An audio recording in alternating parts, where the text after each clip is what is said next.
Et voici le baobab du Petit Prince.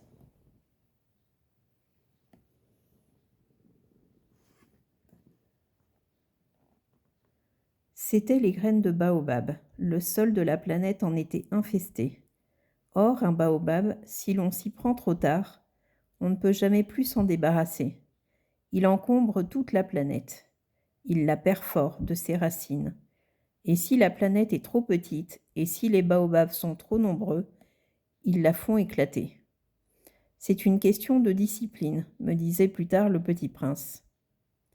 Quand on a terminé sa toilette du matin, il faut faire soigneusement la toilette de la planète.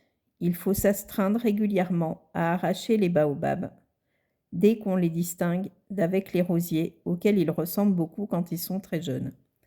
C'est un travail très ennuyeux, mais très facile. Et un jour, il me conseilla de m'appliquer à réussir un beau dessin, pour bien faire entrer ça dans la tête des enfants de chez moi. S'ils voyagent un jour, me disait-il, ça pourra leur servir. Il est quelquefois sans inconvénient de remettre à plus tard son travail. Mais s'il s'agit des baobabs, c'est toujours une catastrophe.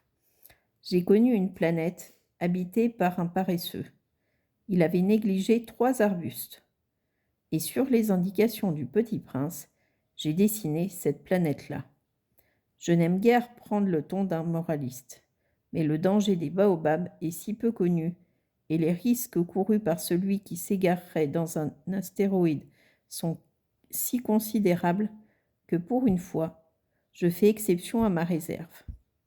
Je dis, enfants, faites attention aux baobabs.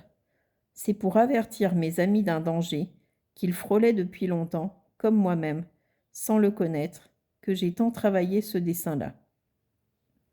La leçon que je donnais en valait la peine. Vous vous demanderez peut-être pourquoi n'y a-t-il pas dans ce livre d'autres dessins aussi grandioses que le dessin des baobabs. La réponse est bien simple. J'ai essayé, mais je n'ai pas réussi.